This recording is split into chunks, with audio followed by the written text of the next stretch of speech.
ending the investigation of the Jasper fire. We've got the carbon tax to talk about as well. Michelle Remple talks about the prorogue. She's got a YouTube video she put out yesterday. Joe Biden thinks that if you think the government can manipulate the weather, you're stupid. And also, if you didn't vote for him, you ain't black. So I don't know. I don't think that's true, but I've got the video of him calling anybody who thinks that the government can manipulate the weather stupid. And I think that that's funny because yesterday the BBC said, no, the government can't manipulate weather. And now Joe Biden's saying, that's stupid, man. Come on, man. Right. And it's the more they protest, the more I think, where's your hurricane machine, man? Like, is it like Doofenshmirtz? Is it in a nadir somewhere? Is it on top of a building? There are multiple. It's on planes, it's on ships, it's everywhere. Mostly in the Gulf of Mexico, though. So I've seen. If you watch Real Fishing Life, that guy on not YouTube, on X, he puts together some great stuff and like very, I think, complete presentations on why he thinks the weather is being manipulated by machines. And I mean, you can make up your mind for yourself. Check that out if you're interested. TD Bank and money laundering. So TD Bank has been charged in the United States for laundering a lot of money for drug cartels. So that's not great. Apparently not doing that in Canada. So dodge that bullet, right? Ha! Burning a Canadian flag. Totally legal. Totally legal. Burning a pride flag. Ooh. Not so legal. Not so legal. Got that for you. And they remade the opening of Terminator. You know, in the beginning of Terminator where it's like and the skulls are there and stuff like that. And it's really scary, right? They decided it needed a new intro, a new opening. And here it is. He's not a Terminator yet. This is Optimus. And Optimus is having a conversation with this guy. And I love robots. And I can't help but think like, it's only a matter of time before you put a gun on its head, right? Maybe a gun right in its mouth. Does it have a mouth? It doesn't really have a mouth. But this is the Tesla bot. The speaking is very natural. The movement is very natural. It's wearing shoes. Like, it's so weird. I wonder how long before people start putting clothes on them. Like, how long before you dress up your Tesla bot like a cowboy or like other things, right? Like, it's good. And then how long before we have a T1000 or a T800, right? How long until Arnold Schwarzenegger's body is put over this exoskeleton just for fun, like just for shits and giggles, right? Hasta la vista, baby. This is crazy. And I can't help but think, on one hand, if you were like, hey, Optimus, I want macaroni for lunch. Can you make me a macaroni, like a pot of macaroni? That's a whap, man. That would be cool. And if it was like $13,000, I think that I can't justify not buying that thing so long as there's not a subscription. But even if there was a subscription, if there was a monthly subscription for some reason, I think it would still be justifiable because the $13,000 would buy that thing for a couple of years, right? And like you could do a lot of laundry with that, right? Like a household butler bot. So, I mean, at the same time, it could send a lot of data back. Everything you say to it, it's like at 12 o'clock, Mark always makes a pot of macaroni, you know, like they know everything about me. And so it's very concerning on one hand, but on the other hand, people are going to love it and they're going to do weird, crazy things. There are going to be people who marry this thing. They're going to be people who abuse this thing. And then there's going to be laws that are passed to make sure that people don't abuse their Tesla bots. And like, it's going to be absolutely crazy. But I didn't even think that we'd get to this point. Like, I know I'm talking about this a long time and I should just show you the damn robot. This is wild. Optimus. People here today. It's insane. It's even talking. Hi to my friend John. John? Where's John? Right here. Oh, hello, John. How are you? How are you doing? That's good. crazy. I'm Where talking to a from, robot. From San Jose. Probably from where you were born in Silicon Valley. Wonderful. Where do you live in San Jose? Do you live in Mountain Valley or do you live in Santa Teresa area? No, I live in Los Gatos. Los Gatos. Oh, wonderful. Very nice area. Where do you live? Beautiful hiking I hear out there. There is. Where do you live? I live in Palo Alto at the current moment. Figures. Yeah, this is awesome. That's where they train us, that's where we get our builds, and that's where we work with a wonderful group of people. What's the hardest thing about being a robot? Trying to learn how to be as human as you guys are. And that's something I try harder to do every day, and I hope that you will help us become that way.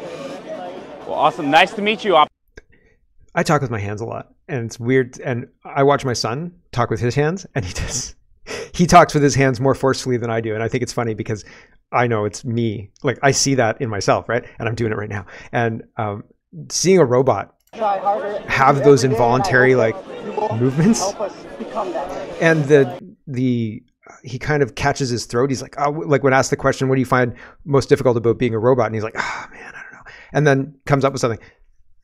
It's creepy. It's creepy, but I get it to make me a sandwich, probably. Maybe.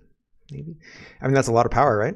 Would I need another robot to taste it to make sure the first robot isn't poisoning me, trying to poison me? You've seen Oz, where Ryan puts the glass in. Oh, I can't remember the other character's name. Darn, somebody went through the whole thing, and I was like, man, you nailed it. Yes. Anyway, back to the Canadian politics. In Canada, I'm sure you can get a Tesla Optimus bot in Canada. They sent them out to promoters and like anybody who's got a website or anything, like influencers. And there you go. They're walking them around stuff. Anyway, the NDP. Yesterday or the other day, I reported that they were going to prorogue, and I had heard that the WHO bill, the one that's supposed to mimic the WHO, had been passed with royal assent in the Senate. And I thought, well, I don't know how they managed that, but like, I'm sure that will come out. So that's what I reported. And either I misunderstood, and it's very likely that I misunderstood, or the person who I read was misunderstanding and didn't know which bill had actually been passed. But it's the pharmacare bill, the one that pays for diabetic medications and the birth control pill, and trying to create a universal pharmacare situation in Canada, which is bad because it'll remove the drug plans that a lot of people have through their employers, right? So, but they're saying it's good because we will be able to use the power of collective buying. So the country will buy all these drugs, and we'll have a volume discount, basically. Like, we're buying so much that there's a volume discount, and we should take advantage of that. So the NDP are trying for that, and they're celebrating. This was the bill that I thought got passed, not the WHO one and not the 293. So apologies for being wrong about that, because I was definitely wrong about that. And that's the update. So NDP are celebrating, and no prorogation yet. Michelle Remple's talking about that. We'll get to that in a minute.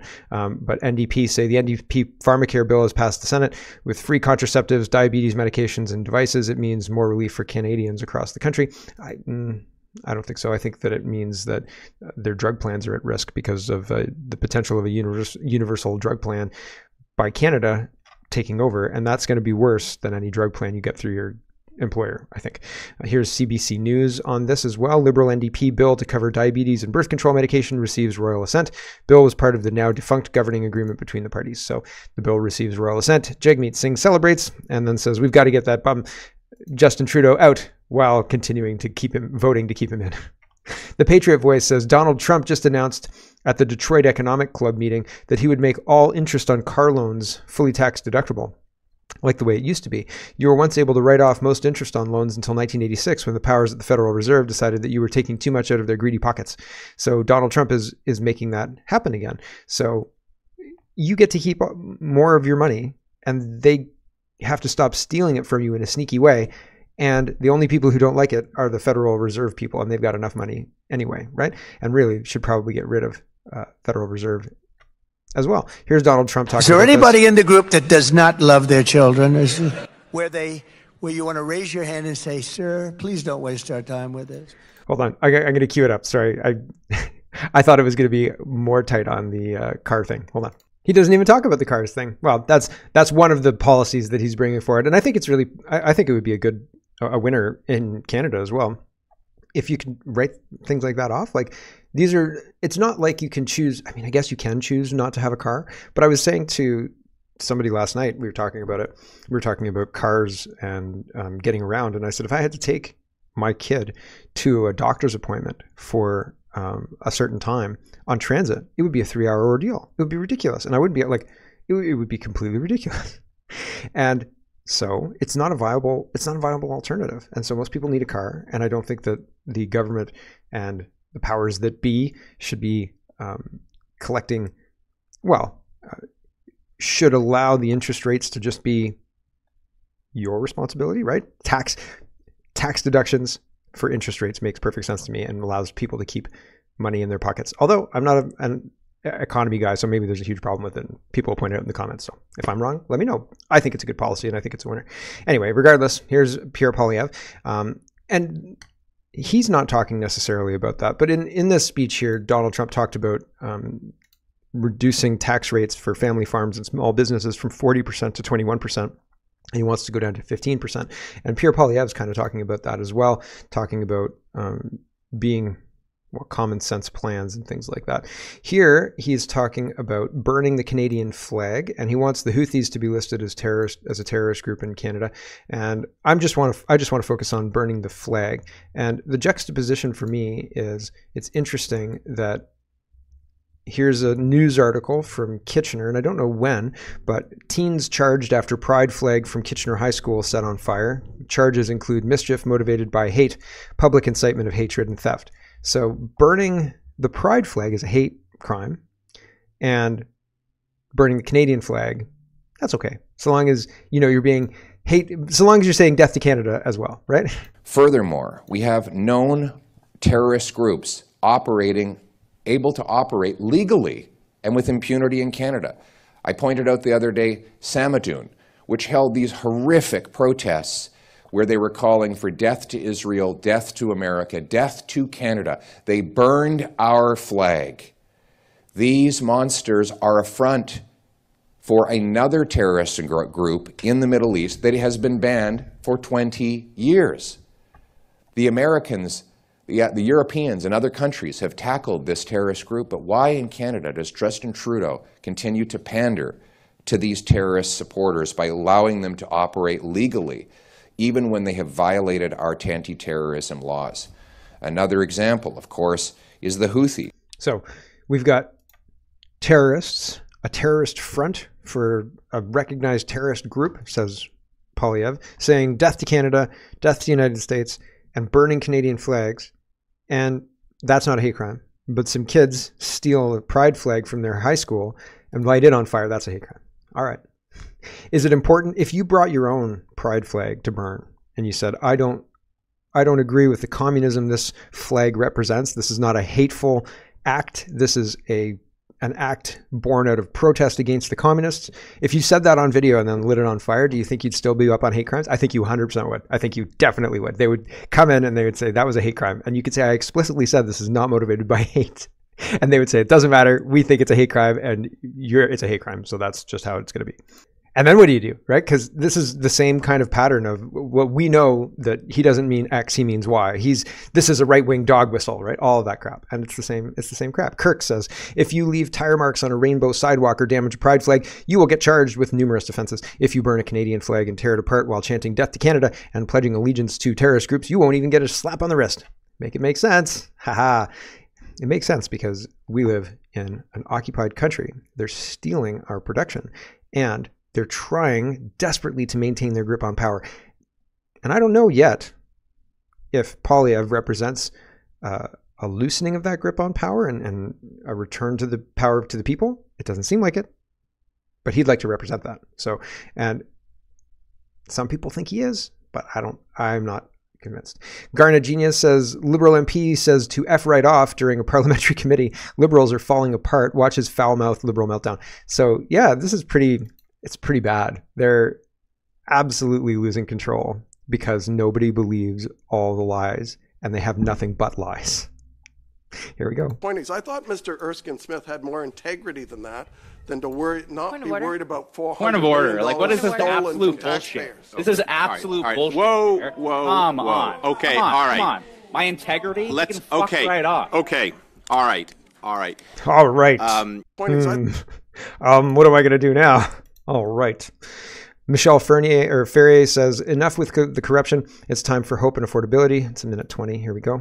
I would strongly encourage my members opposite to go knock on doors because people are genuinely exhausted. They are genuinely frustrated. They are genuinely hurting, and they have lost hope and they have lost trust, and they want to restore hope. They want to restore affordability. And I just want to end by saying what I was trying to say earlier. I used to worry how we would fix all of this, how we would find money to invest in this. The biggest thing that hurts when you misappropriate funds, and especially in corruption, is social programming. It's social programming. And we've never seen people struggle more than they do right now. People who used to volunteer at food banks are now accessing them. And today is World Mental Awareness Day, Mental Illness Day, and I just want to take a moment to recognize everybody struggling. Hope is coming. And hope is the glue that allows you to go on when you think you can't. And restoring affordability for Canadians is the best, most powerful thing we can do as a government to ensure that people can afford their homes, their houses, and their groceries. Thank you, Madam Speaker.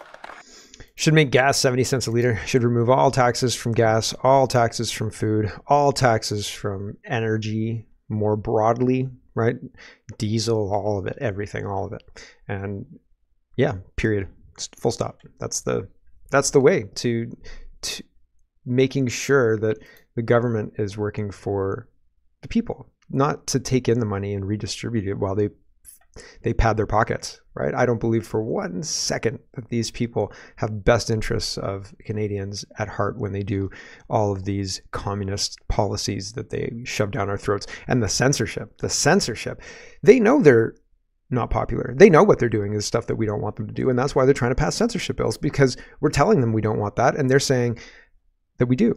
And they know they're lying and we know they're lying. And they're trying to whack-a-mole. And they want something to just turn off the moles entirely, right? Manitoba government tables bill eyeing rules for sale of machetes, knives, or other long-bladed weapons. Bill now before legislature would restrict the sale of such weapons to people over 18 with a photo ID. Still, I don't think it's going to solve the problem, right? Like, oh, I've got to show an ID, and yes, I'm over 18. I mean, like, criminals very rarely follow the law anyway, right? Like, that's kind of a problem with criminals. Michael Cooper says, CTV doubles down.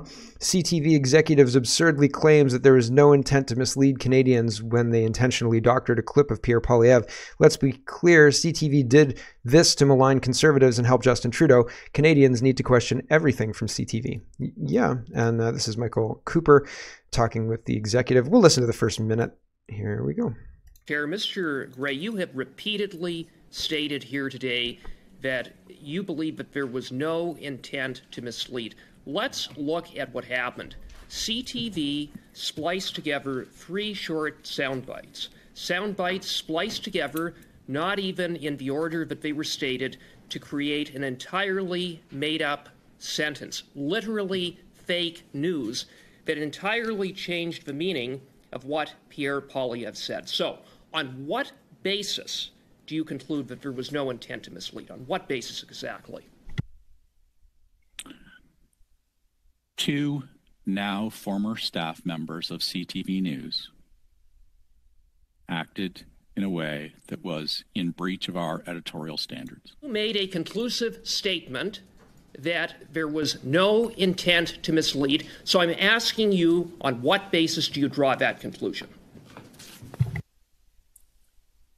Based on 33 years of experience, and this being the first and only Mr. time Gray, no one anything like believes this you. has And ever you said, for example, that the employee who altered the video, one of the 2 employees, said that he or she believed that it would be understood to be about the carbon tax election. Yet nowhere in the report is there any mention of the carbon tax election. So on what basis could anyone reasonably believe that that statement was made in that context when there was no context? Quite the opposite, disinformation. I disagree. It's a fact that there was no mention of a carbon tax election. You have no credibility, and in the face of the fact that CTV peddled a fraudulent news story, and you haven't apologized, you haven't explained the basis upon which you have asserted that there was no intent to mislead, to simply say you disagree isn't good enough. No one believes you. Yeah. Holy smoke. It's very frustrating because these people get in there, and it's like Jennifer O'Connell, I think that's her name, Jennifer, the blonde liberal who's always being annoying in committee and things like that. Just like Mark Gerritsen and all of these other people, they say asinine statements. They make idiotic statements. They can't back it up with anything.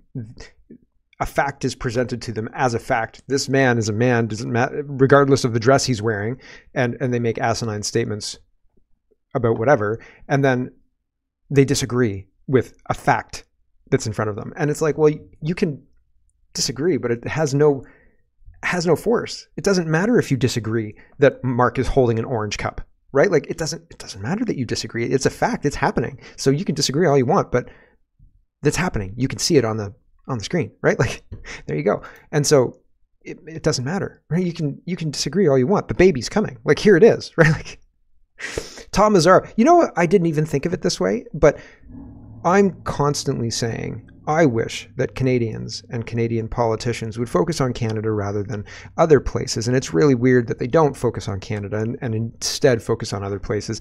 And it's a politically calculated move because it's risk-free. They can say all they want about a foreign country. They can't do a damn thing about it. And it plays really well for whatever reason right now. So if Pierre Poilievre comes to Israel's aid all the time, the electorate loves that. And Melissa Lantsman loves it. Holy smoke, does Melissa Lantsman love it.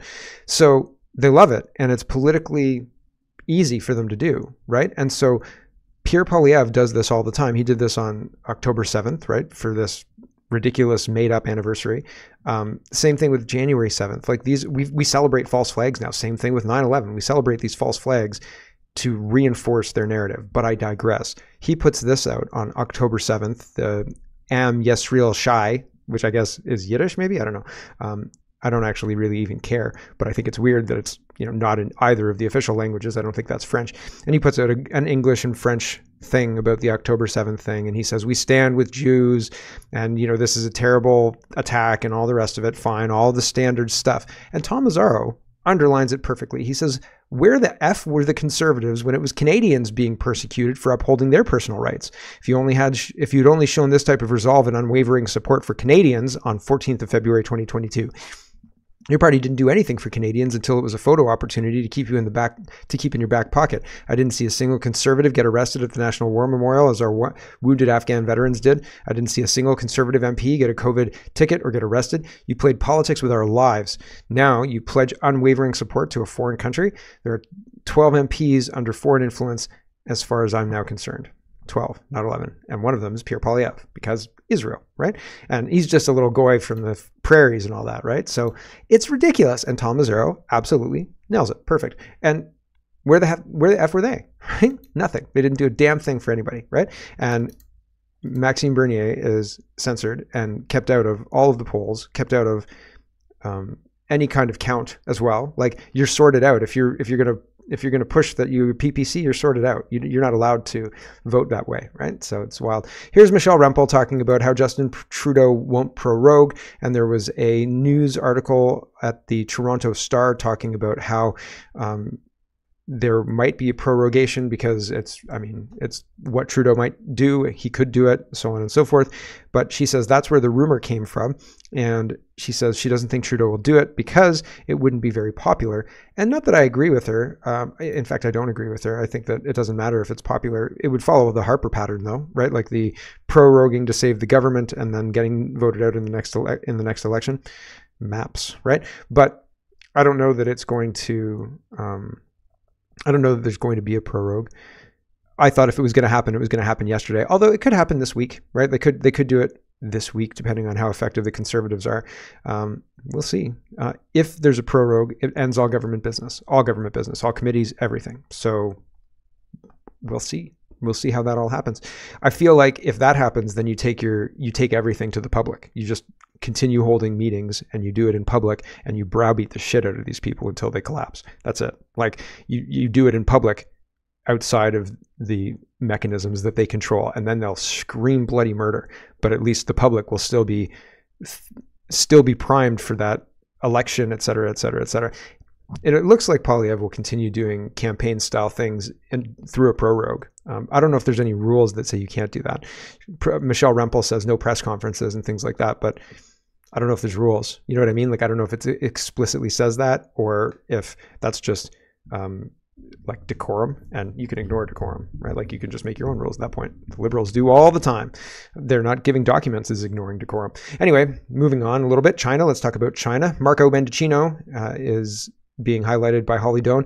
Feds must clear the air over allegations of foreign spies, says ex-safety minister Marco Mendicino. I'm very worried the entire conversation around foreign interference in parliamentarians is being transformed into a kangaroo court. Here's the leader of the opposition bending the knee to Israel, just, you know, a little bit, and like over and over and over again. So we need to really crack down on foreign interference, and kangaroo court or not, we should get to the bottom of it. And in absence of the government getting to the bottom of it, people are going to speculate. Kangaroo court, give me a break.